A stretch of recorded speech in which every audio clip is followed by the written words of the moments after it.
Hi, boys and girls. I went ahead and decided to start the Laura Ingalls Wilder book, Little House in the Big Woods.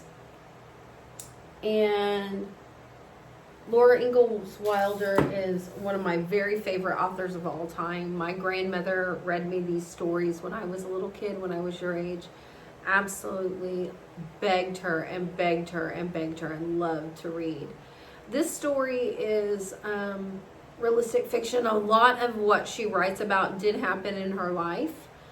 These are real stories about her life.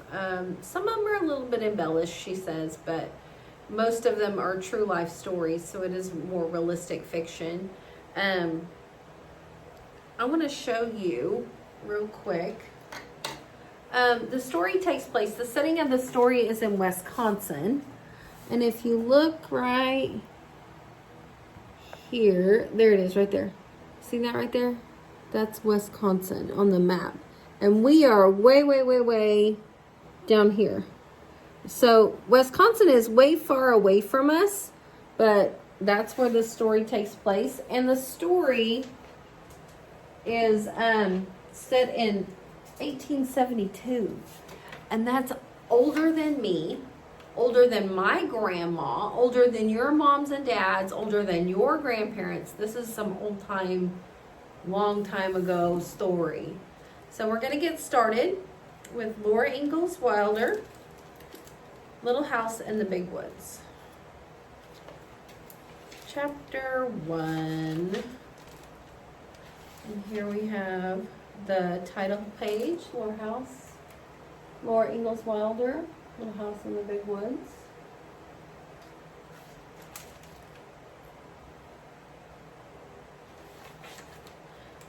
Here's our table of contents. We always know that the table of contents tells us what page to start on. So chapter 1 is called Little House in the Big Woods, and it starts on page 1. Here's the first picture.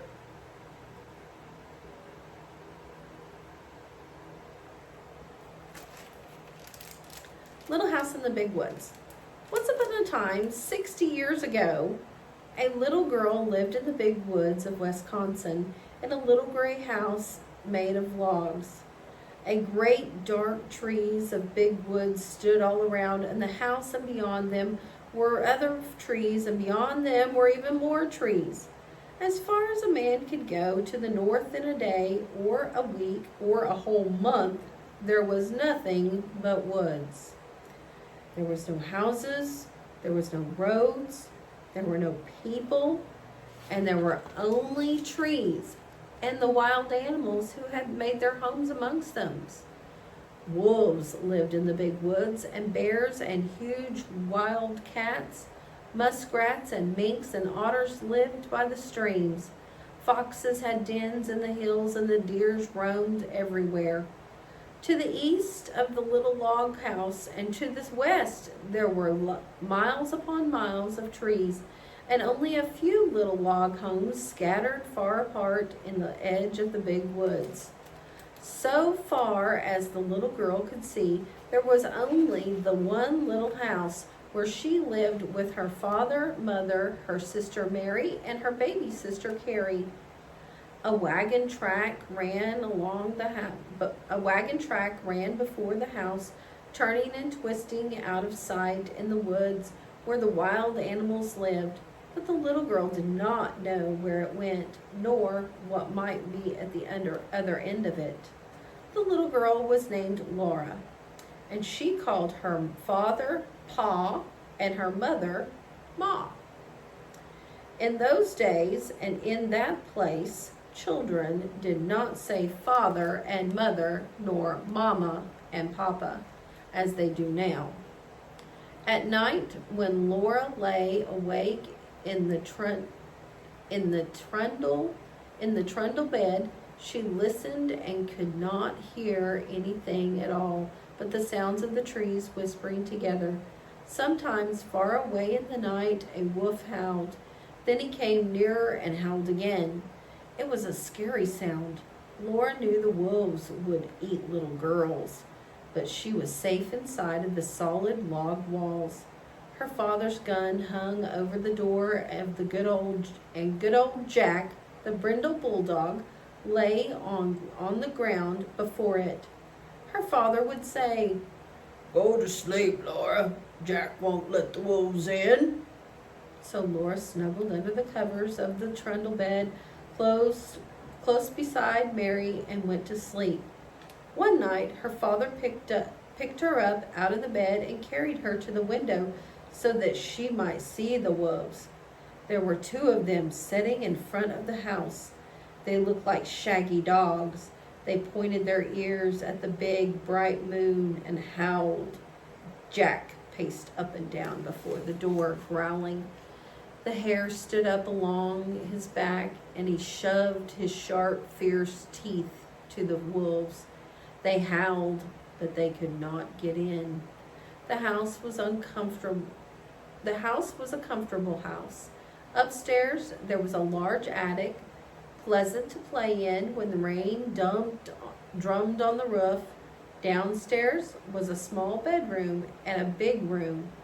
The bedrooms had a window that closed with the wood shutters, and the big room had 2 windows with glass in the panes, and it had 2 doors in front of 2 doors, a front door and a back door.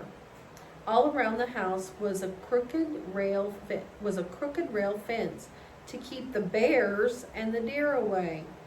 In the yard in front of the house were 2 beautiful big oak trees. Every morning, as soon as she was awake, Laura ran to look out of the window, and one morning she saw in each of the big trees a dead deer hanging from the branch. Pa had shot the deer the day before, and Laura had been asleep when he brought them home at night and hung them right high in the tree so the wolves could not get the meat. That day, Pa and Ma and Laura and Mary had fresh venison for dinner. It was so good that Laura wished they could eat it all. But most of the meat must be salted and smoked and packed away to be eaten in the winter. For winter was coming. The days were shorter and the frost crawled up the window panes at night. Soon the snow would come. Then the log house would be almost buried in snowdrift, and the lake and the streams would freeze.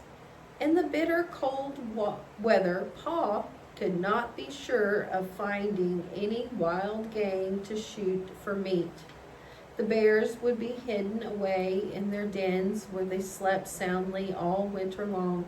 The squirrels would be curled in their nests in hollow trees, with their furry tails wrapped snugly around their noses. The deers and the rabbits would be shy and swift. Even if Pa could get a deer, it would be poor and thin, not fat and plump as deer are in the fall. Pa might hunt along all day in the bitter cold, in the big woods covered with snow, and come home that night with nothing for Ma and Mary and Laura to eat. So as much food as possible must be stored away in the little house before winter came. Pa skinned the deer carefully and salted and stretched the hides, for he would make soft leather of them. Then he cut up the meat and sprinkled salt over the pieces as he laid them on the board. Standing on the end in the yard was a tall length cut of a trunk of a big hollow tree. Pa had driven nails inside as far as he could reach from each end. Then he stood it up, put a little roof over the top, and cut a little door on one side near the bottom. On the piece that he cut out, he fastened leather hinges. Then he fitted it into place, and that was the little door with the bark still on it. After the deer meat had been salted several days, Pa cut a hole near the end of each piece and put a string through it. Laura watched him do this, and then she watched him hang the meat on the nail in the hollow log. He reached up through the little door and hung the meat on the nail as far up as he could reach. Then he put a ladder against the log, climbed up to the top, moved the roof to one side, and reached down inside to hang meat on those nails. Then Pa put the roof back again, climbed down the ladder, and said to Laura, "Run over to the chopping block and fetch me some of those green hickory chips.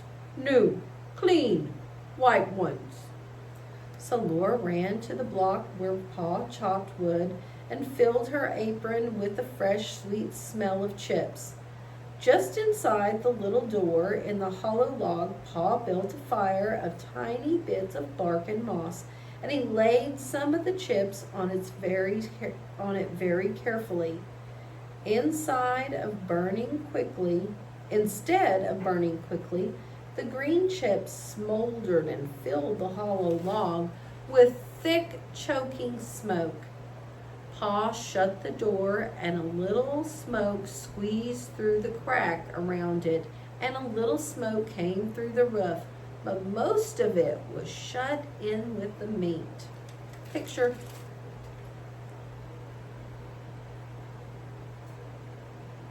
There you go. See, there's Laura getting the wood chips, and that's Ma. They're starting to smoke the meat.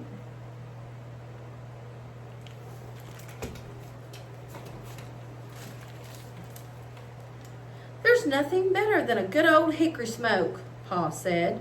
"That will make good venison that will keep everything in any kind of weather." Then he took his gun and the sling, his axe on his shoulder. He went away to the clearing to cut down some more trees. Laura and Ma watched the fire for several days. When smoke stopped coming through the cracks, Laura would bring more hickory chips, and Ma would put them on the fire under the meat. All the time there was a little smell of smoke in the yard, and when the door was opened, a thick, smoky, meaty smell came out. At last, Pa said the venison had smoked long enough. Then they let the fire go out, and Pa took all the strips and the pieces of wood out of the hollow tree.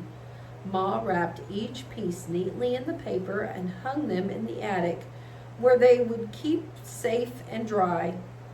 One morning, Pa went away before daylight with the horses and the wagons, and that night he came home with a wagon load of fish. The big wagon box was piled full, and some of the fish were as big as Laura. Pa had gone to Lake Pippin and caught them all with the net. Ma cut large slices of flaky white fish without one bone for Laura and Mary. They all feasted on the good fresh fish. All they did not eat fish was salted down. All that they did not eat fresh was salted down in a barrel for the winter. Pa owned a pig. It ran wild in the big woods, lived on acorns and nuts and roots. Now he caught it and put it in the pen made of logs to fatten. He would butcher it as soon as the weather was cold enough to keep the pork frozen. Once in the middle of the night, Laura woke up and heard the pig squealing. Pa jumped out of bed, snatched his gun from the wall, and ran out the door. Then Laura heard the gun go off once, twice. When Pa came back, he told what had happened. He had seen a big black bear standing beside the pig pen. The bear was reaching inside the pen to grab the pig, and the pig was running and squealing. Pa saw this in the starlight. He fired quickly, but the light was dim, and in his haste, he missed the bear. The bear ran away into the woods, not hurt at all. Laura was sorry Pa did not get the bear. She liked bear meat so much. Pa was sorry too, but he said, "Anyway, I saved the bacon. The garden behind the little house had been growing all summer. It was so near the house that the deer did not jump the fence to eat the vegetables in the daylight, and at night Jack kept them away.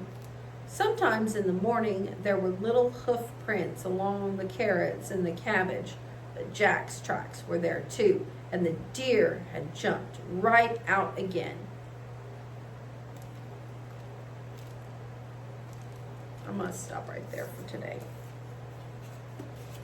All right, guys. Love ya.